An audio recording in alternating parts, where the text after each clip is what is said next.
the ideas, oh hello, the ideas that we focus on brings other idea.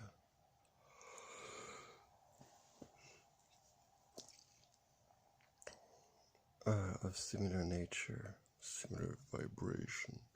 What do you mean by vibration is not saying it's good, not saying it's bad, not defining anything, just similar. They have something similar about them. Okay, so it brings all of those ideas together. So in life, if I focus on what is bad and negative, I will start to attract more bad and negative things. Now, how does that work?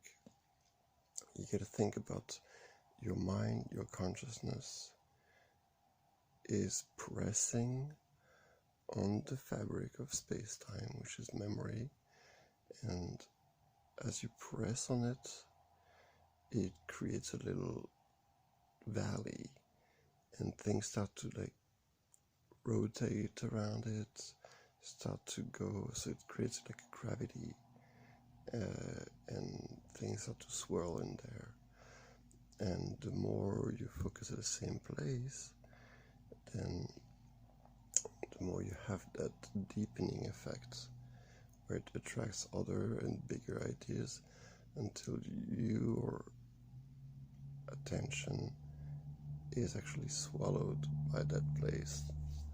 Now, it just looks like that, but it also is like that. It looks like that because actually your attention in no way is captured or swallowed. It is your attention that is creating, so your consciousness, the light of your consciousness, that's creating that tunneling effect, that valley with more or less depth to it. And so you're not the prisoner, you're the creator, or you're discovering. I mean, you can think about it either way. Either you're discovering the way that you're programming, the way that you're made.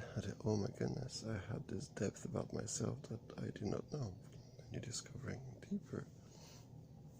Or you're focusing on that thing, saying, no, I don't want to look any other way. That's the way I want to look. And so you're deepening it.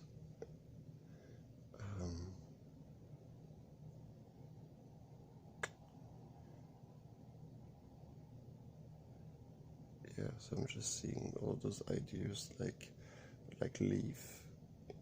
So imagine there is a lake, a pond, and there's leaves, and each leaves would be like idea, and the whole lake is covered with leaves. And with your eye, you create a depression in the water. Depression like a coal, so it's as if you're pulling things from under the water, and it creates a whirlpool, and leaves start to gather in there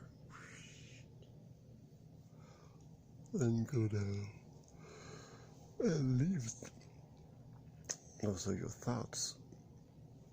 And the reason why you attach those thoughts is because of emotional also attachment. So the emotion plays a role in there.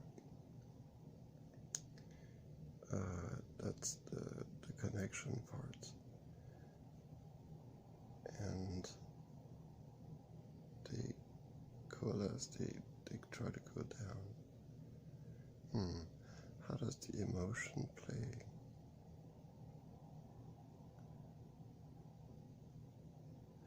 Yeah, the emotion really is the connection. How you are identified with the leaf, with the thoughts. And is it positive? Is it negative? Do you like it? Do you want it? Do you see yourself as it? Do you recognize all of that is good? All of that is good, isn't it? It does not matter if you like it or not. All it matters to you. What I'm saying is not a bad thing if you reject or if you accept. You just get what you get. It's a whole process.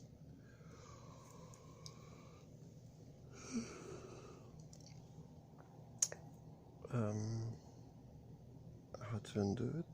Well, the fastest is to see that it is happening. And if you see that it's happening, then you step back, actually. That's what happens. You see all that, and it becomes itself a leaf, a thought that you're observing. And this thought is actually static. There might be action in it because it's drawn that way. So I'm going to give you an example. There is a man, and he's running. He's running to go, he's on the road, and there's a hill, and he's trying to walk around the hill so he'll see the sunset. And he's walking and walking and walking and walking, and he's like, man, I can never get to the sunset. And he's trying real hard, okay? And I tried it. So I tried the speed of light. Couldn't do it. And so I stepped back and realized it was just a painting. It was a painting of a man running. So it's motion and static at the same time, okay? That's how you can think about it. Painting, you understand it. It means it's in motion, but it's not. There's no motion in the painting. There's the understanding of motion. It's a thought.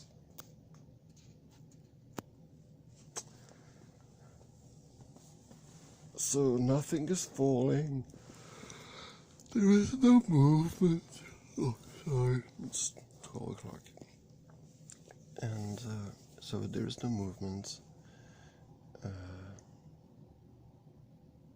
But it's pretty cool that it looks like there is movement. And, and enjoy while it lasts.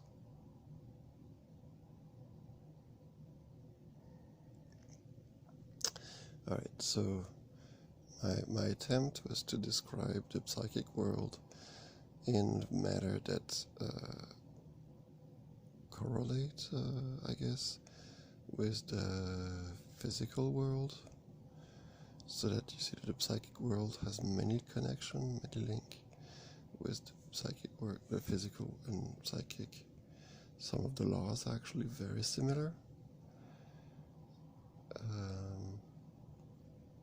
And also to help maybe eventually see that this physical world is a psychic world.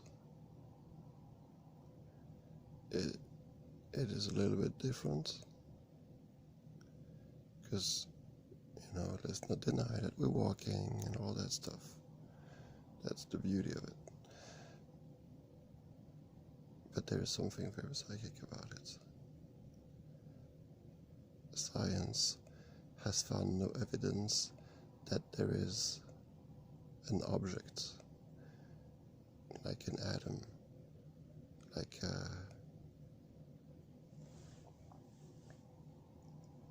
anything so far.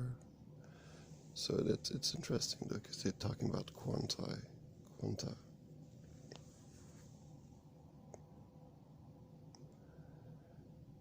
And so that's the new matter. And a quanta of what?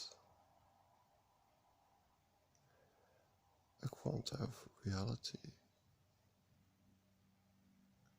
In what? Nothing. Vacuum.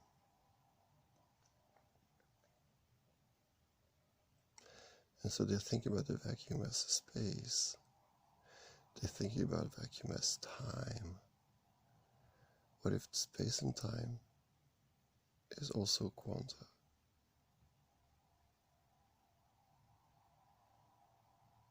And it could be continuous, and you can like slice it, right? But what if space and time itself is generated by the vacuum, and the vacuum is 0 dimension? So a point warps and create a warp around itself, and the warp is called space-time. Now, that warp, when you look into that warp, it's like it creates a mirror effect, so then you see it everywhere, and so you have this sense of enormous infinite space, but it's actually just one point. So we are inside of that point, and inflation is like a balloon blowing toward us, and then we are in it. Okay, but you have to know that at the point there's like a little knot. Alright, it's visual, so I probably should do some computer animation. That would be maybe nice. Alright, love you very much. Bye for now. Bye for now.